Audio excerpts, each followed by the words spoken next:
Hello everyone and welcome back to another Star Wars figure review. Next up for you today we're going to be taking a look at this figure. This is obviously the Destroy Droid from Wave 3 of the Clone Wars. I've had mixed views about this figure, to be honest with you. Initially I wasn't too fussed about picking it up. I wasn't too keen on the look, it kind of reminded me of a Galactic Heroes figure, but since I've got it in my collection and since I've picked it up and fiddled around with it in person, it's really grown on me and I really do like it.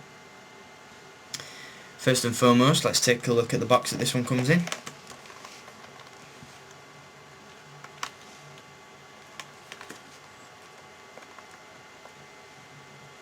And I'll quickly return the back. It says, Droidekas, also known as Destroy Droids, are deceptive in their movements. Appearing awkward on their three legs, they can curl into a ball-shaped form and roll swiftly towards their targets, then spring open to fire their laser cannons.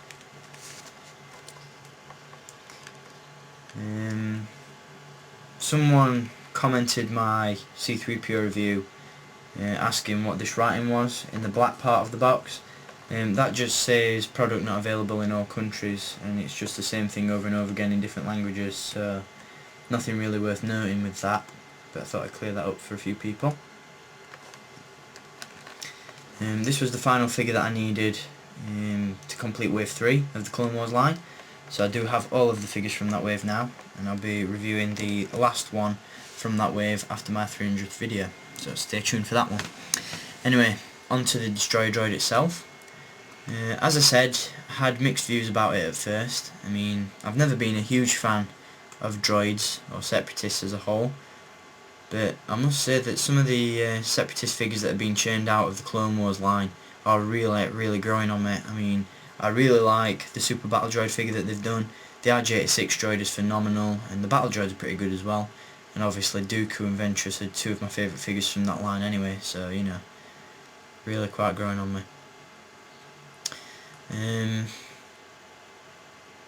Quite a few features with this figure as well, it's got a decent bit of articulation in it for a Destroy Droid.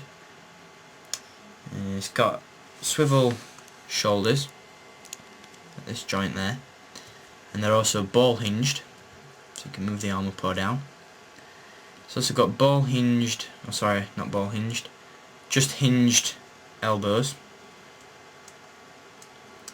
and hinged legs, so you can fold the legs in. There is an action feature with this figure, and I'll get onto that in a minute. Just show you some of the sculpting detail on the figure first.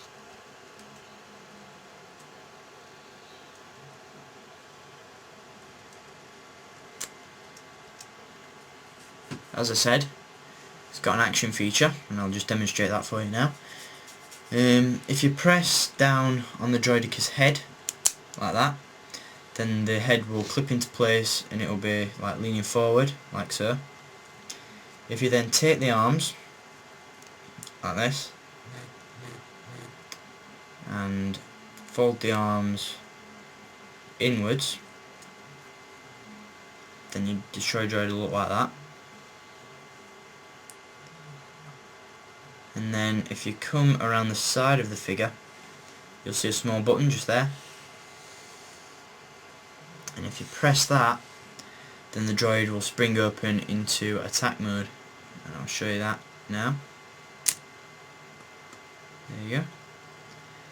Obviously that's a play feature aimed more at kids than collectors such as myself, but for a figure of its size and for him to put something as nifty as that into a figure, I think it's pretty cool and I actually quite like it. I know my mate Jay, aka Rasputin37, isn't a fan of that at all. He thinks it's very cheesy and toyish. But then again, as I said, the Clone Wars line is probably more aimed at kids than it is collectors, which explains the numerous launching missiles and firing force blasts that we've seen on previous figures.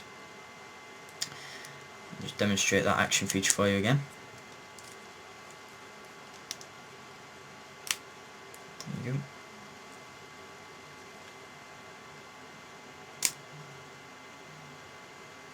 Pretty cool. Don't get me wrong, I think it's a good feature, but I think I would have definitely preferred to have seen it roll into a ball and then spring out into attack mode. That would have been really cool.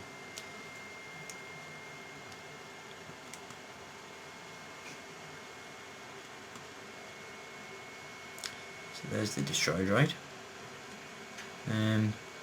The second and final feature of this figure are of course the firing missiles on the front of the arms. As you can see, the missiles are attached to these rocket launchers.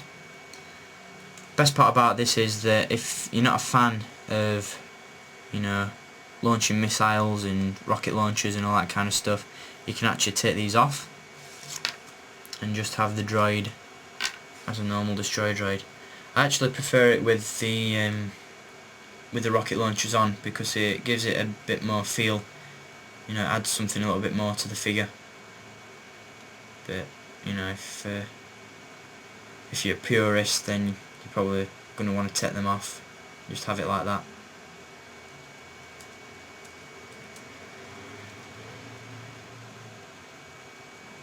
Obviously the missiles do fire. You just have to give them a little flick at the back. They should fire out. Just bear with me a moment. Like that. There's the rocket launcher. And as I said,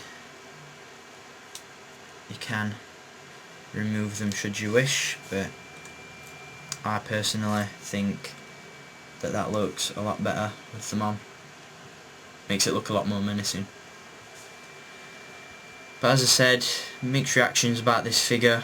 First impressions not very good, but until you get it and you have it in person, then you really can't base a decision on it. And as I said, now that I've got it, I mean, as a fan of clones more than I am of droids, I am surprisingly pleased with this figure and I highly recommend it. So I hope you enjoyed this review on the Clone Wars Destroyer Droid, and I will be back with my 300th Star Wars review next. You know, that's been a long time coming and I'm sure a lot of you are really eager to see that, so I hope it's going to be worth the wait for you all. Anyway, thanks for watching this review, and I will be back, as I said, with some more as soon as I can. Until then, as always, keep collecting and may the Force be with you.